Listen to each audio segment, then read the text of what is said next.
नमस्कार, आप देख रहे हैं इंडिया न्यूज। मैं हूं आपके साथ अनन्या बेदी। नई संसद में पहले ही दिन महिला आरक्षण विधेयक पारित हो गया। ये रिजर्वेशन बिल किसी सरप्राइज से कम नहीं है, लेकिन इसके अलावा एक बिल और है, वो है one nation one election bill, जो कभी भी सदन के पटल पर रखा जा सकता है। लेकिन इस बिल में क्या क्या पेचीदगियां हो सकती हैं, आइए समझते हैं इस रिपोर्ट के जरिए।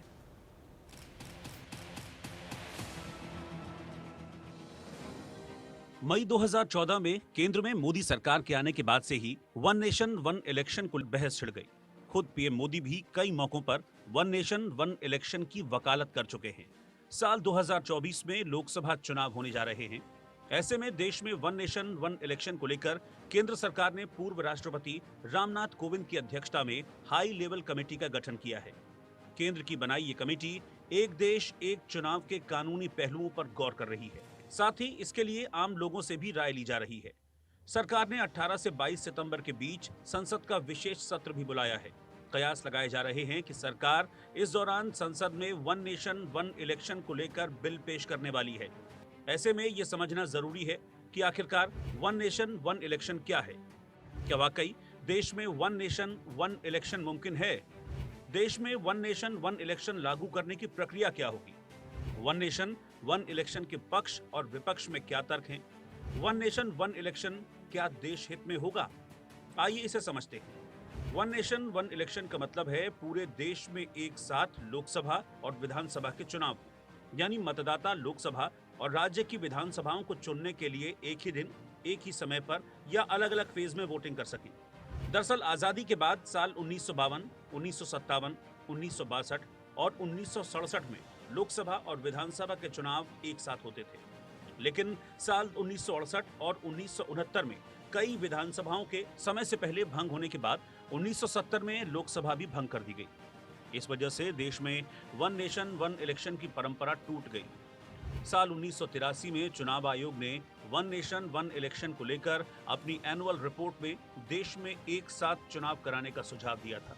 वहीं साल 1999 में भी न्यायमूर्ति बीपी जीवन रेड्डी की अध्यक्षता में भारतीय विधि आयोग ने चुनाव कानूनों के सुधार पर अपनी 170वीं रिपोर्ट पेश की थी।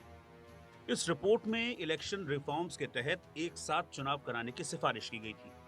दिसंबर 2015 में लॉ कमीशन ने वन नेशन वन इलेक्शन पर अपनी एक रिपोर्ट में इस बात का जिक्र किया था कि अगर देश में एक साथ लोकसभा और विधानसभा के चुनाव कराए जाते हैं तो इससे करोड़ों रुपए बचाए जा सकते हैं। साल 2019 में भी प्रधानमंत्री मोदी ने पहली बार औपचारिक तौर पर सभी पार्टियों के साथ इस मसले पर विचार विमर्श के लिए बैठक बुलाई थी। बावजूद इसके अब तक देश में वन नेशन वन इलेक्शन सिर्फ और सिर्फ राजनीतिक चर्चा तक ही सीमित रहा है। इसे लागू करने को लेकर अब तक देश में एक राय कायम नहीं हो पाई है। ऐसे में सबसे बड़ा सवाल ये है कि क्या इस बार देश में वन नेशन वन इलेक्शन मुमकिन हो सकता है? 2018 में एक आयोग की गठन की गई थी और उसने ये सिफारिश की थी कि मौजूदा जो संवैधानिक ढांचा है उसमें एक साथ राज्यों के साथ लोकसभा का चुनाव कराना संभव नहीं है। ये उन्होंने सिफारिश किया था। इसके पीछे उन्होंने कारण ये दिया था कि एक तो आपको संवैधानिक संशोधन की प्रक्रिया से गुजरना पड़ेगा, जिसमें लोकसभा में 2/3 बहुमत भी रहना चाहिए। फिर विधानसभा में उन्होंने कहा था कि कम से कम 50% जो विधानसभा है उससे भी सहमति लेनी पड़ेगी। फिलहाल वन नेशन वन इलेक्शन को लेकर जो स्थिति है उसमें संसद इस पर कानून बना सकती है। हालांकि इसके लिए संविधान में संशोधन करने के साथ ही आधे से ज्यादा राज्यों की रजामंदी की जरूरत भी होगी। जाहिर है ज्यादातर नॉन बीजेपी सरकारें इसका विरोध करेंगी। वहीं कानूनी तौर पर कई अड़चनें भी आने वाली हैं। ऐसे में एक साथ चुनाव कैसे करवाए जाएं, इस बात को लेकर अभी कुछ भी साफ नहीं है। इसके अलावा सबसे बड़ा सवाल ये है कि जिन राज्यों में इसी साल या पिछले साल चुनाव हुए हैं उनका क्या होगा? क्या इन सरकारों को बर्खास्त कर दिया जाएगा?